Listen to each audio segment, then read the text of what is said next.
Switch board की wiring किस तरह से करना है आज हम इस वीडियो में जानेंगे। जैसा कि यहाँ पर देख सकते हैं हमारे पास ये जो बोर्ड है इसमें एक सॉकेट लगा हुआ है और 6 स्विच लगा हुआ है।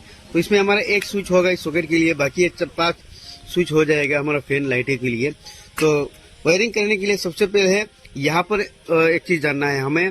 सबसे पहले इसका फेज कनेक्शन जो है 6 स्विचों का एक करना है। तो यहाँ पर एक करने के लिए हमें इस तरह से एक वायर लेना है और इसको छील लेना है। यहाँ पर देख सकते हो वायर को हमने छील लिया है। अब स्विच की जो ये नीचे वाला जो तीनों पॉइंट है, ये तीनों पॉइंट को आपस में इस तरह से हम यहाँ पर एक कर देंगे। ये देख सकते हैं। तो ये किसी भी स्विच बोर्ड का वायरिंग इस तरह से होती है। सबसे पहले स्विचों के एक पॉइंट जो हमें एक करना है, चाहे नीचे वाला करे या ऊपर वाला, कोई बात नहीं, कोई भी एक पॉइंट आपको इस तरह से एक करना है। तो नीचे का वायर हमने लगा दिया है, देख सकते हैं। अब तीनों स्क्रू को यहाँ पर हम अच्छी तरह से इनको कस देंगे। और सेम इस वायर की इस मुंह पे जैसे ऊपर वाले जो तीनों स्विच है, तीनों पॉइंट हमें एक करना है इस तरह से। तो तीनों स्विच का जो तीनों नट है हमने ढीला करके रख दिया है और अब हम यहाँ पर तीनों पॉइंट को इस तरह से एक कर देंगे। तो ये हो गया हमारा फर्स्ट जो स्टेप है किसी भी स्विच बोर्ड का वायरिंग का। तो ये तीनों नट को हम यहाँ पर कस देते हैं।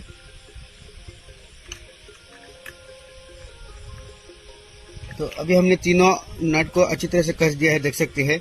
तो यहाँ पे देख सकते हैं तो नीचे वाला जो तीनों स्विच है, तीनों पॉइंट हमने एक कर दिया है। यहाँ पर वायर निकल के हमारा ऊपर की साइड गया हुआ है, ये तीनों पॉइंट को हमने एक कर दिया है।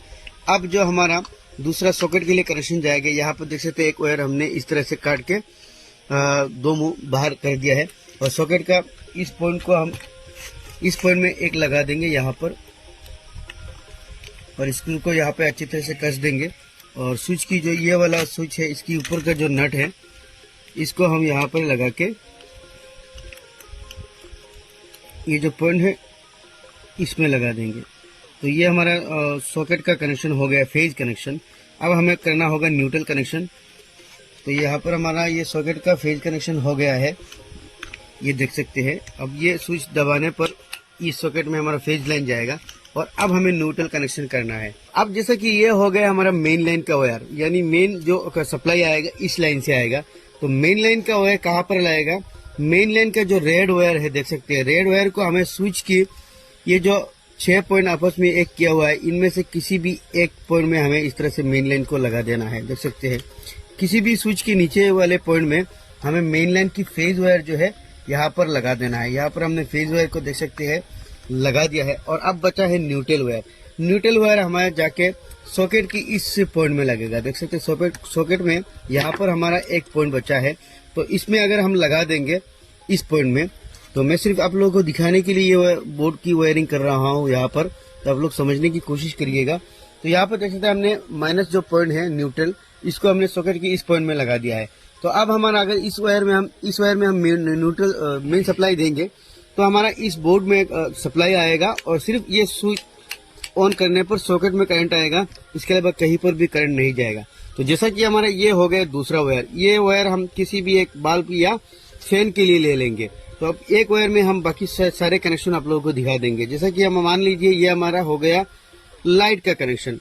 तो लाइट का कनेक्शन इसको करने के लिए हमें किसी भी स्विच की एक पॉइंट में, जिस पॉइंट में हमें ये लाइट का कनेक्शन देना है, समझ लीजिए इस स्विच में हमें देना है। तो इस स्विच में हम इस वायर का जो रेड वायर या व्हाइट वायर है, देख सकते हैं, इसको हम यहाँ पर लगा देंगे तो स्विच के ऊपर वाले पॉइंट में। तो ये स्विच हो जाएगा हमारा लाइट के फैन के लिए अगर ले जाएंगे। और माइनस जो पॉइंट है यानी न्यूट्रल, इस पॉइंट को हम सॉकेट के यहाँ पर भी इसको ढीला करके इसमें लगा देंगे और इसको अच्छी तरह से टाइट कर देंगे। तो ये हो गया हमारा एक बल्ब या लाइट का कनेक्शन। अभी आप दूसरे बल्ब या लाइट का कनेक्शन करने के लिए सेम न्यूट्रल वायर को यहाँ पर ज्वाइन करेंगे और स्विच के ऊपर वाले पॉइंट में वो दूसरा वायर ज्वाइन करेंगे। सेम उसी तरह फिर और एक लाइट के लिए वायर लेना है, न्यूट्रल वायर को यहाँ ज्वाइन करेंगे और इसकी ये जो स्विच है इसके ऊपर ज्वाइन करेंगे। और एक बल्ब देना है या फैन देना है, सेम उसी तरह आप न्यूट्रल वायर यहाँ पर लगाएंगे और इसका फेज वायर यानी व्हाइट वायर या लाल वायर जो भी रहेगा कोई ऊपर वाले पॉइंट में लगाते जाएंगे तो आपका पॉइंट का कनेक्शन हो जाएगा। तो इसी तरह से कोई भी स्विच बोर्ड का वायरिंग आप कर सकते हैं। तो इसका सिंपल फॉर्मूला हमने एक वीडियो में आप लोगों को बताया है। सेम जितने भी आप कनेक्शन करेंगे सेम ही इसी प्रोसेस से होगा। ये न्यूट्रल वायर आपका यहाँ पर मान लीजिए 4 5 6 वायर हो गया तो इस होल में नहीं जा रहा है, तो आपको यहाँ पे वायर को इस तरह से लगाते हुए जाना है। उसके बाद न्यूट्रल को यहाँ पर लगाएंगे फेज को स्विच के ऊपर, और एक न्यूट्रल को यहाँ पर लगाएंगे फेज के ऊपर लगा के जाएंगे। और इस सॉकेट के लिए कनेक्शन देने के लिए आपको यहाँ पर एक वायर इस तरह से जोड़ देना है और जोड़ के इनको आपस में टेप कर देना है, और इस वायर को लगा के आपको इस सॉकेट के न्यूट्रल पॉइंट में दे देंगे। तो यहाँ पर सॉकेट के लिए न्यूट्रल वायर ये मिल जाएगा और फेज वायर यहाँ से स्विच यहाँ से मिल जाएगा। तो इस तरह से किसी भी स्विच बोर्ड का वायरिंग कर सकते हैं। तो आशा करता हूँ ये वीडियो आप लोगों को अच्छा लगा होगा। अच्छा लगे तो लाइक जरूर कर देना। ऐसी इन्फॉर्मेटिव वीडियो के लिए हमारे चैनल LS इलेक्ट्रिक को भी फॉलो कर देना।